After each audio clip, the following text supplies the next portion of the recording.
પહેલો પ્રશ્ન, world skill Asia competition આયોજન ક્યાં કરવામાં આવ્યું હતું? તો એનો જવાબ છે ડી, ચાઇનીઝ તાઇપેડમાં. ત્યાર પછી બીજો પ્રશ્ન જોઈએ. તાજેતરમાં કોના દ્વારા નવસારીમાં સૌથી આધુનિક અને હાઈટેક એસટી બસ સ્ટેશનનું લોકાર્પણ કરવામાં આવ્યું? તો એનો સાચો જવાબ છે સી, ભૂપેન્દ્ર પટેલ દ્વારા. ત્યાર પછી ત્રીજો પ્રશ્ન જોઈએ. તાજેતરમાં ભારત સરકાર સત્તાવાર રીતે કેટલા લેબર કોડ્સ લાગુ કર્યા? તો એનો સાચો જવાબ છે ડી, 4. ત્યાર પછી ચોથો પ્રશ્ન જોઈએ.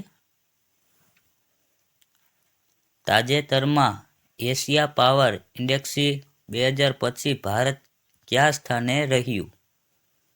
તો એનો સાચો જવાબ છે બી, 3જા સ્થાને. ત્યાર પછી પાંચમો પ્રશ્ન જોઈએ.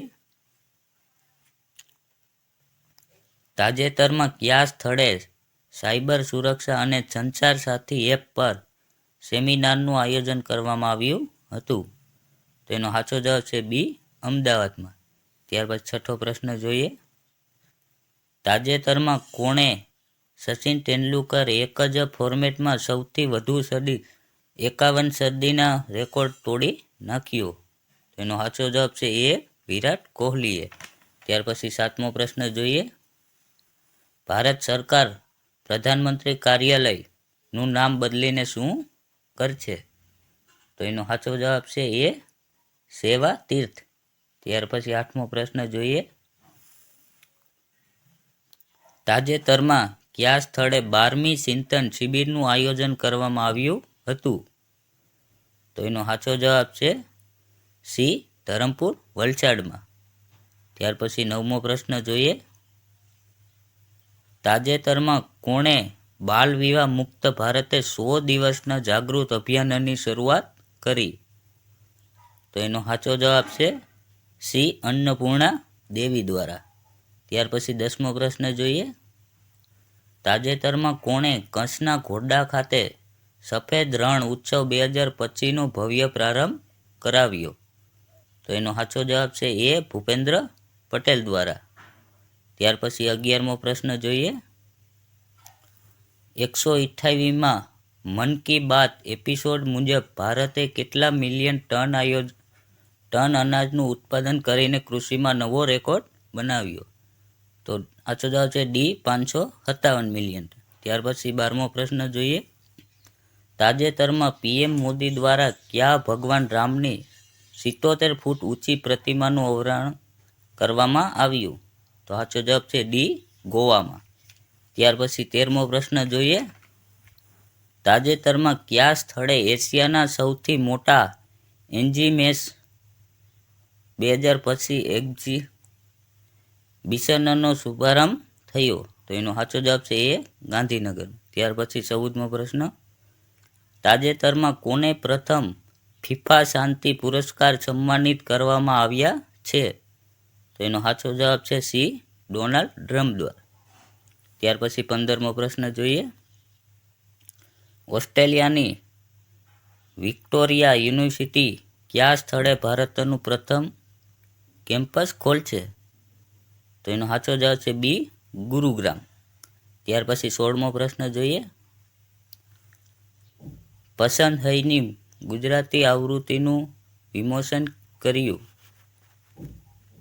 તો એનો સાચો જવાબ છે ડી, અમિત શાહે. ત્યાર પછી 17મો પ્રશ્ન. 16 વર્ષથી નીચેના બાળકો માટે સોશિયલ મીડિયા પર પ્રતિબંધ મૂકનાર વિશ્વનો પ્રથમ દેશ કયો છે? તેનો સાચો જવાબ છે સી, ઓસ્ટ્રેલિયા.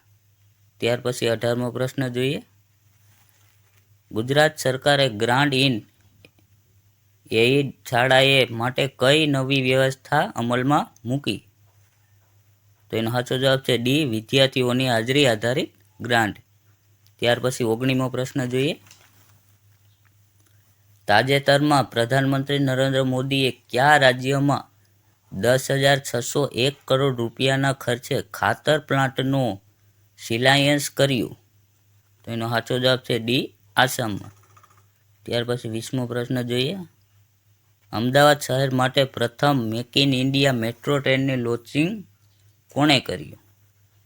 તો એનો સાચો જવાબ છે બી, મુખ્યમંત્રી દ્વારા. ત્યાર પછી 21મો પ્રશ્ન જોઈએ. વિશ્વના કુલ મખાના ઉત્પાદનમાં ભારતનો આશરે કેટલામો હિસ્સો છે?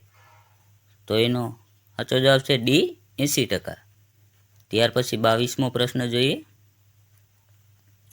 તાજેતરમાં કોને મુખ્યમંત્રીના પ્રિન્સિપલ સિક્યોરિટી તરીકે નિયુક્ત કરવામાં આવ્યા છે?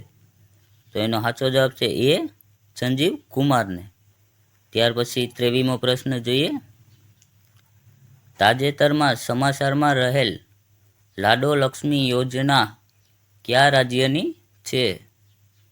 તો એનો સાચો જવાબ છે સી, હરિયાણાની. ત્યાર પછી 24મો પ્રશ્ન જોઈએ. ગુજરાતે રૂફટોપ સોલાર ઇન્સ્ટેલેશનમાં દેશના પ્રથમ સ્થાન કયા આંકડા સાથે મેળવ્યું છે? એનો સાચો જવાબ છે 5 લાખ જીઓ. ત્યાર પછી 25મો પ્રશ્ન જોઈએ. તાજેતરમાં ભારત સરકાર કુલ કેટલી નવી એરલાઇન્સ મંજૂર આપી? તો એનો સાચો જવાબ છે સી, 3. ત્યાર પછી 26મો પ્રશ્ન જોઈએ. વડાપ્રધાન નરેન્દ્ર મોદીએ કયા સ્થળમાં રાષ્ટ્રપ્રેરણા સ્થળનું ઉદ્ઘાટન કર્યું? એ, લખનૌમાં. ત્યાર પછી 27મો પ્રશ્ન જોઈએ.